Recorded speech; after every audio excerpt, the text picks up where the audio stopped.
శాసన మండలిలో నిన్ననే చర్చించుకున్నారండి. ఏంటంటే మహిళలపై జరుగుతున్న అఘాయిత్యాలు అరాచకాలపై. నిజంగా ఎలా అంటే మహిళలపై రోజుకు 70 అఘాయిత్యాలు జరుగుతాయంటండి. 70 ఒక రోజుకి 70. ఎందుకంటే కూటమి ప్రభుత్వంలో రోజుకు మహిళలు చిన్నారులపై 70 అఘాయిత్యాలు జరుగుతున్నాయని వైఎస్ఆర్సీపీకి చెందిన ఎమ్మెల్సీ వరదు కళ్యాణి మాట్లాడటం జరిగింది. ఎలా అంటే మన మామూలుగా కాదు, మండిపడ్డది ఆవిడ. మహిళలపై దాడులు, లైంగిక దౌర్జన్యాలు, అత్యాచారాలు రోజు రోజు పెరుగుతున్నాయని శాసన మండలిలో ప్రశ్నోత్తరాల సమయంలో అడిగిన ప్రశ్నకు హోంమంత్రి అనిత ఎవరైతే ఉన్నారో లేదని సమాధానం ఇవ్వడంతో ఆమె తీవ్ర ఆగ్రహం వ్యక్తం చేశారు. కూటమి ప్రభుత్వం ఏర్పడ్డాక 150 రోజుల్లోనే 7,390 కేసులు నమోదయ్యాయని చెప్పారు. అంటే రోజుకు 50 మంది మహిళలు, చిన్నారులపై క్రూరంగా అఘాయిత్యాలు జరిగాయి. ఈ జనవరి వరకు 16,900 కేసులు నమోదయ్యాయని చెబుతున్నారు. అంటే రోజుకు 70 మంది పైన ఘోరాలు, అఘాయిత్యాలు, దాడులు జరుగుతున్నాయి మహిళల మీద అని చర్చించుకున్నంత లోపులోనే ఏంటి ఒక విషయం అయితే వెలుగులోకి వచ్చిందండి.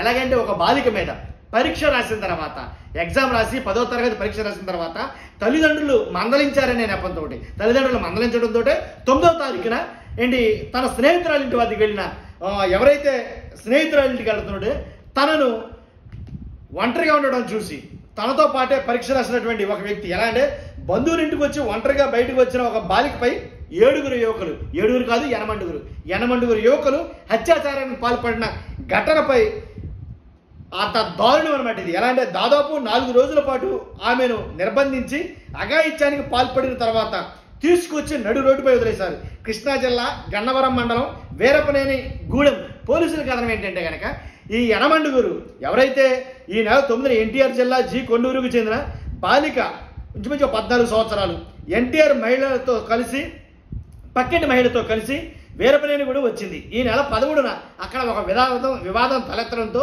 మనస్తాపానికి గురైన ఆ బాలిక ఆ ఇంటి నుంచి బయటకు వచ్చేసింది. ఆమె ఒంటరిగా బయటకు రావడానికి గమనించిన ఓ బాలుడు అంటే 15 సంవత్సరాలు రజక్ అనే మరో యువకుడు ద్విచక్ర వాహనంపై జి కొండూరులో దింపుతానని నమ్మించి తీసుకువెళ్ళి అత్యాచారానికి పాల్పడ్డాడు.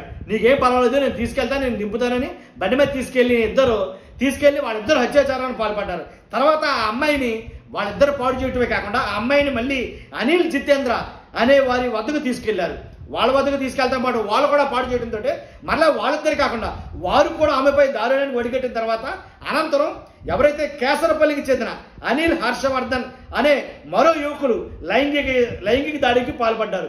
చివరకు ఆమెను సోమవారం అంటే యనమండుగురు బలాత్కారం చేసిన తర్వాత ఒకళ్ళ తర్వాత సోమవారం అంటే ఇంచుమించుగా 4 రోజులు నిర్బంధించి ఈ దారుణాన్ని ఒడిగట్టారు.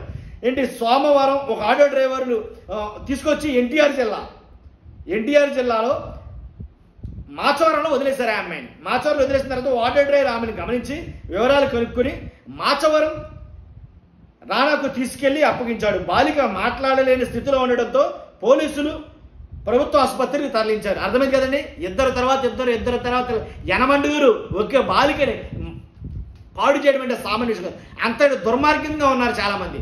కాబట్టి ఆడపిల్లలకి రక్షణ లేదన్నది ఇలాంటి సంఘటనలు చూస్తే కనుక నిజమే అనిపిస్తుంది. కాబట్టి కఠినమైనటువంటి చట్టాలు రావాలి. ఆడపిల్లల మీద అఘాయిత్యం చేస్తుంటే ఇలాంటి దుర్మార్గుల్ని కఠినంగా శిక్షించాలి. వాడు వయసులో చిన్నవాడా పెద్దవాడా తర్వాత శిక్షలు మాత్రం కఠినంగా ఉండాలి. ఖచ్చితంగా ఎంత దౌర్భాగ్యమైన స్థితిలో ఉన్నామంటే ఇలాంటి సంఘటనలు చూసినప్పుడు మనకు అర్థమవుతుంది. కాబట్టి 100% ఇది ఒక బాలిక గ్యాంగ్ రేప్ కానీ దీన్ని చూడాలి మనం. కాబట్టి చూస్తున్న మీరు అందరూ కూడా ఇలాంటి సంఘటనలు జరిగినప్పుడు మీకేమనిపిస్తుంది? రాష్ట్రంలో స్త్రీలపైన లేదా మహిళలపైన లేదా ఎవరైతే అమ్మాయిలు లేదా బాలికలు వీళ్ళందరి మీద ఇలాంటి అఘాయిత్యాలు జరుగుతామంటే ఇంకెటువంటి కఠినమైన చట్టాలు రావాలి, ఇంకెంతమంది ఇలాంటి పరిస్థితులకి గురి కావాలి అనేది భయపడుతున్నారు. ఖచ్చితంగా ఆడపిల్లల కన్నా తల్లిదండ్రులు భయంగానే బతుకుతున్నారు. కాబట్టి వాళ్ళకి ధైర్యాన్ని ఇవ్వాల్సిన బాధ్యత ఈ ప్రభుత్వానికి. ఖచ్చితంగా అలాంటి కఠినమైన చర్యలు అయితే తీసుకోవాలని ఖచ్చితంగా మన ఛానల్ నుంచి కోరుతున్నాం. చూస్తున్న మీరు అందరూ ఫస్ట్ లైక్ చేయండి. అలాగే కొత్త వాళ్ళైతే మన ఛానల్ చూసి పక్కగా సబ్స్క్రైబ్ చేయండి. మీ అమూల్యమైన అభిప్రాయాన్ని కామెంట్ రూపంలో తెలియజేయండి. Thank you very much.